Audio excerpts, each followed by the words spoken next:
Check out FlipsideGaming.com for all your gaming needs. Use the promo code HEROES to save 10% on all orders over $10 and support the channel at the same time. Hey there, this is John from Heroes and the Legends. Welcome to part 5 of our 6-part look at the Dominaria cards that Wizards accidentally spoiled a little bit early. All in all, 142 of them. They accidentally posted an article on their Chinese language website. Now, they owned up to it. They said our bad and went ahead and put the information out in all languages for everybody. So we're trying to take a look at these cards. Now, a couple things you need to know if you haven't been watching this series already. First off, the cards you're seeing are mock-ups from Scryfall. We didn't actually see the real cards, so we're missing some things here.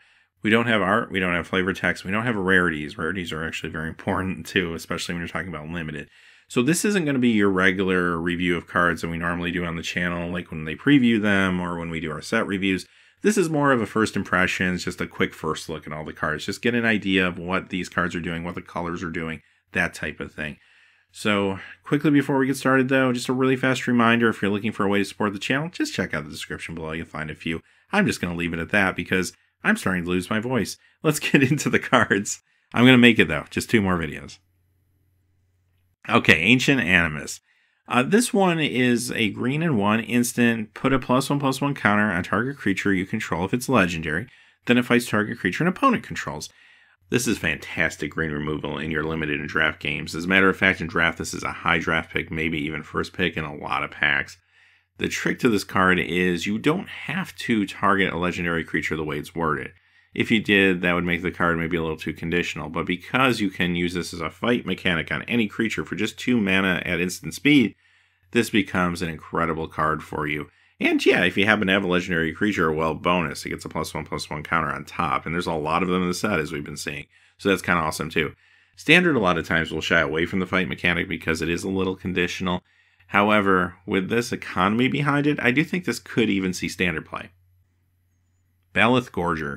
2 green and 2, it's a beast, 4/4, kicker 4. And if this was kicked, it enters the battlefield with 3 +1/+1 counters on it. Very good limited beater. A 4/4 for 4 is great, and later in the game when you got the extra mana, then it's even bigger. It's wonderful. Broken Bond. Green and 1, sorcery, destroy target artifact or enchantment. You may put a land card from your hand onto the battlefield. You'll see a little bit of that theme. They're trying to kind of push lands a little bit here and there. Makes me feel like maybe we'll see landfall in a future set or something like that, but that would play well with some of the things we've seen in this set, but time will tell, I suppose. Now, the other thing I like about this card is it does protect against the sagas, which actually some of them feel like they could be pretty good and limited.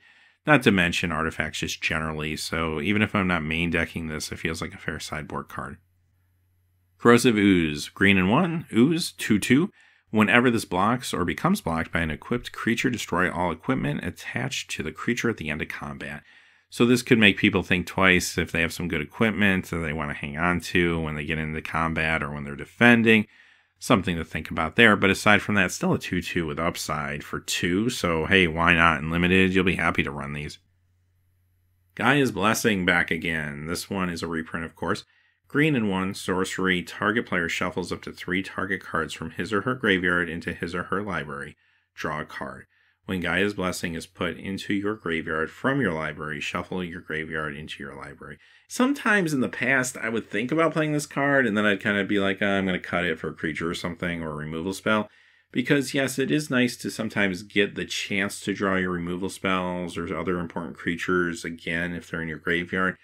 But it does just put them back in the library, and you may or may not see them again, just kind of the nature of it. So it's an alright card. Like, I wouldn't say you never run it. There are times where you can find some advantages here, but many times it doesn't make your cut, like right towards the end of your deck building. The other thing you'd want to consider with this card is, I don't know if there is truly a mill plan. We saw like 1 mill card in blue so far, but if there is, this could defend against that. Gaia's Protector, green and 3, Elemental Warrior 3/2, and this must be blocked. I don't like the stats here for the casting cost. 4 for a 3/2. I know it's got a special ability here, which actually is decent sometimes, but I don't know if I always run this one, honestly. I just feel like there's more economy, especially in green. Gift of Growth. Green and 1, instant, kicker 2. Untap target creature, it gets +2/+2 until end of turn. If this spell was kicked, that creature gets +4/+4 until end of turn. Kind of funny, they guessed this one would be a common. Really, I didn't say it in this video, but I said it in some of the others. Don't pay attention really to the rarities here. I think this was them kind of making their best guess. A lot of them are just rare, so I'm sure they just gave up on that after a while. But anyway, this card is still pretty good. It probably is a common. And so you know what? In limited, I'll run one of these. +2/+2 at instant speed and untapping something as a combat trick can be really good for you, as a matter of fact. And the kicker, even better. So yeah, this is a decent card for draft or sealed. Grun the Lonely King. Aw. 2 green and 4, legendary creature, a warrior, 5/5, kicker 3. Now, if this was kicked, it enters the battlefield with 5+1/+1 counters on it, and whenever this attacks alone, double its power and toughness till end of turn. It's a little expensive, I think, for standard for what it's doing. However, this is a nice limited card. A 5/5 that's attacking in is a 10/10. That's even if you don't pay the kicker cost. And you get all that for 6? Yeah, you know what? I'd run that. It seems pretty good. When you can pay the kicker, even better. Kamal's Druidic Vow. 2 green and X. Legendary sorcery, which of course means you have to have a legendary creature or planeswalker to play to use this. Look at the top X cards of your library. You may put any number of land and or legendary permanent cards with converted mana cost X or less from among them onto the battlefield. Put the rest into your graveyard. Couple things I like about this card. First off, it's actually really amazing. Even if you don't hit a lot of legendary permanents, you still can hit lands relatively easily, and that's a nice way to ramp out a little bit. Also, too, the cards you don't use go to your graveyard, which definitely could have implications in Golgari. Looks like there is some graveyard shenanigans going on from what we've seen, so that's a cool synergy as well. And, you know, this is just a powerful spell, generally, if you have a lot of legendary permanents in your deck. So, yeah, I'm going to play this definitely in limited and try to build around it to the best of my ability, although I don't think it's going to be that hard to find value here.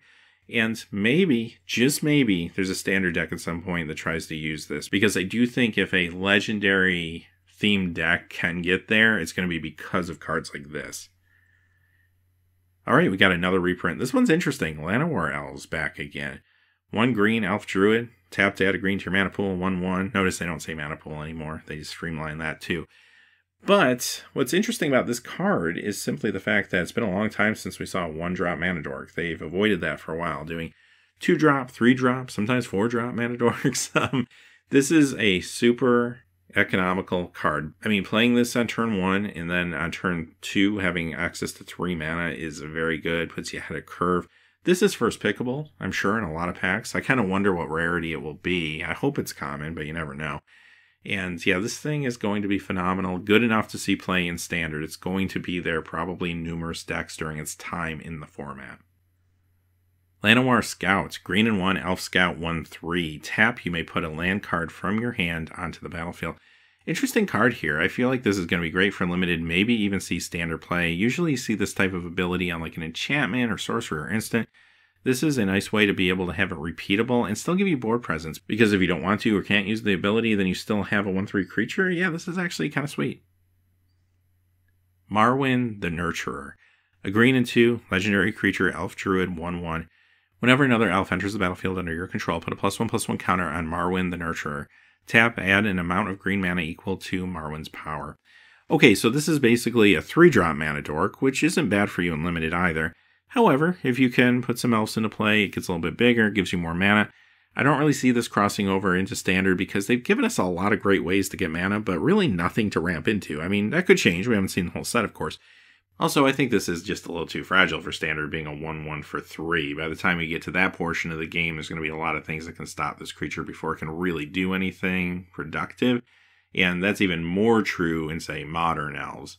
I do think this is fine and limited, though, like I said, as long as you can pick up some other elves around it. For you commander players out there, I could imagine there's some things you could do with this, though. I'm thinking just off the top of my head, Presence of Gond could be kind of fun. Multani Yavamaya's Avatar. 2 green and 4. It's a legendary creature, elemental avatar, 0/0, reach trample.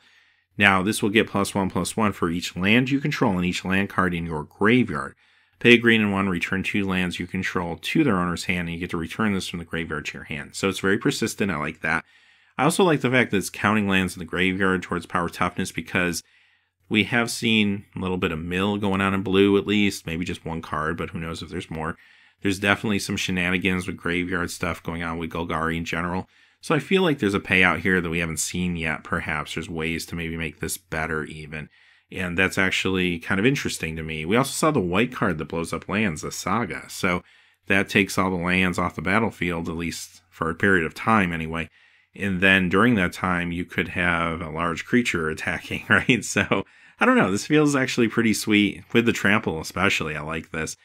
Again, I don't know if it gets there in standard, although I would not count this out. If a 6-drop can get there, this is the type of 6-drop that has potential. But it is competing with Carnage Tyrant, so it might be an uphill climb. Song of Freyalise, green and 1. This is the first Saga we've seen so far in green. 1/2, until your next turn, creatures you control gain tap, add 1 mana of any color. 3, put a +1/+1 counter on each creature you control. Those creatures gain Vigilance, Trample, and Indestructible until end of turn.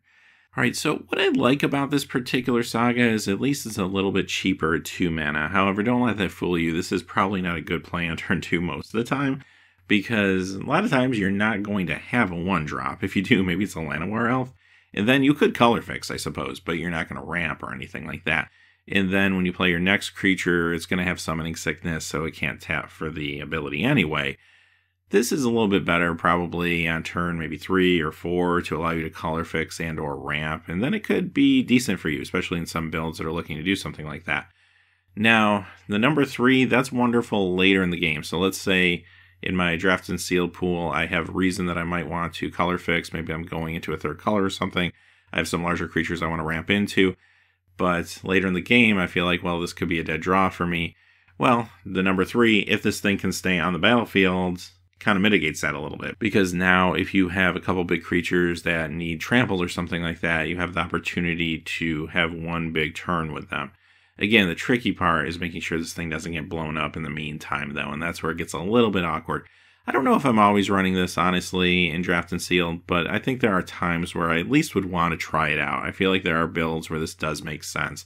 Outside of that, I do think it's a little too conditional for standard. Spore Crown Thalet, green and 1, fungus 2/2. Each other creature you control that's a fungus or sapperling gets +1/+1. So here's a lord for your fungus and sapperling. So casual players, get ready. It's time to build those tribal decks. It seems like that could be a lot of fun. Now, with that being said, in limited, this could be a build around me card. First off, it's a 2/2 for 2 with upside. That's kind of awesome. And again, Golgari is definitely thinking about these fungus and sapperlings. So could be interesting there for sure. Steel Leaf Champion, 3 green, Elf Knight 5/4. This can't be blocked by creatures with power 2 or less. That's actually kind of sweet. Now I get it. 3 color is sometimes tough to swing when it comes to limited, like on turn 3 or something like that. But even turn 4, turn 5, this is still like a good play for you. And it could actually put some serious damage across quickly, and your opponent might have to scramble to find an answer for it. It's actually really strong. I would pick this relatively high. Imagine if you could pick up a Llanowar Elf along with this. That could get a little crazy. Now, with that being said, I do think this is actually strong enough to see some standard play at some point. Maybe you could try this out even like in a monsters deck. I don't know. I'd at least want to test it. Sylvan Awakening, green and 2, sorcery until end of turn. All lands you control become 2/2 elemental creatures with reach, indestructible, and haste. They're still lands. So with sorcery speed, you can't trick somebody with this, but it does last into your next turn. So you can still use it defensively, which is pretty cool. And yeah, turning all your lands into 2/2s, like towards the end of the game, could be game winning for you too. Like I would definitely be really happy to run this in limited just generally. And if there is someday some sort of big land deck or something that's in standard, again, that will exist because of cards like this, if we ever do get there. Territorial Allosaurus. Hey, it's a dinosaur. 2 green and 2, creature dinosaur, kicker, green and 2. 5/5 when this enters the battlefield. If it was kicked, it fights another target creature. Good limited beater. Again, 5/5 for 4. If you kick it, even better. That's great. But if you don't, it's still really, really playable for you. I don't think Standard's looking for anything like this, or a particular deck in Standard needs anything like this. I do feel like the Gruul decks already have what they need. But yeah, for limited, it's good. Another reprint. This is Thorn Elemental. 2 green and 5 elemental 7/7. You may have Thorn Elemental assign its combat damage, so it weren't blocked. If you've never played with this before, it's a good limited card. A little expensive to get out there, but once it's out there, 7/7 is a big board presence, and if they try to block it, they're still taking 7 damage. Even if they can kill it with like a 4/4 and 3/3 or something, they're still taking 7 damage off this thing. It can be very good and even game-winning. Another reprint, Verdant Force. 3 green and 5, elemental 7/7. At the beginning of each upkeep, create a 1/1 green sapperling creature token. Interesting that this is a card they decided to include as a reprint because you think Golgari colors, you think Saproling, and you also think maybe some graveyard shenanigans. It looks like they're going down that road, perhaps. If that's the case, maybe you can even cheat this into play and reanimate it. That would be the best case scenario for something that costs this much and limited, right? So perhaps there's some setup for that. We'll have to see as we see more cards. If not, maybe you could ramp into this. Again, it's a little expensive for standard if you're not cheating into play. But even then, I don't think this is a card that's necessarily good enough to try to cheat into play in standard. I just think the format's too good and past something like this at this point. Alright, we have a Selesnya card. Shayna, Sisay's Legacy. Green and white, legendary creature, human warrior, 0/0. This can't be the target of abilities your opponents control. It gets +1/+1 for each creature you control. Interesting that it's abilities and it's not hexproof. I don't know. Well, whatever reason it's like that, it is. But anyway, it's really cheap. That's probably why it's like that. 2 casting costs, 2 different colors. And yeah, you know what? Another good limited card. Maybe not something I necessarily think about playing in standard, but for limited, I'm really happy to run this. Now, someday in standard, if there's a token or go wide deck, maybe it's a runnable creature. It could be kind of like your Tarmogoyf style creature that you can put down cheaply and have a lot of power toughness behind it. But again, we're a ways off from that actually being a reality, I think. This could be a fun include in a Commander Selesnya token deck, though. Alright, with that being said, those are all the green cards. We got one more chapter to do, so I'm going to keep working on these videos. I'm not really sure what my timeline is at the time I'm actually doing the recording and how quickly I'll be able to get these out, but I'm going to try to push them out definitely throughout the weekends and get them out to you before more previews come Monday and Tuesday. But until next time, thanks for watching. Please remember to like, subscribe. Have a great day. Hey, thanks for watching. This video is made possible by the generous support of viewers like you on Patreon. Check out the description below for links to our Patreon page as well as our Amazon affiliate store, where a small percentage of all sales will also help support the channel. Finally, if you haven't had a chance yet to subscribe, hit that subscribe button so you don't miss any new videos on Heroes and Legends. Talk to you again soon, and have a great day.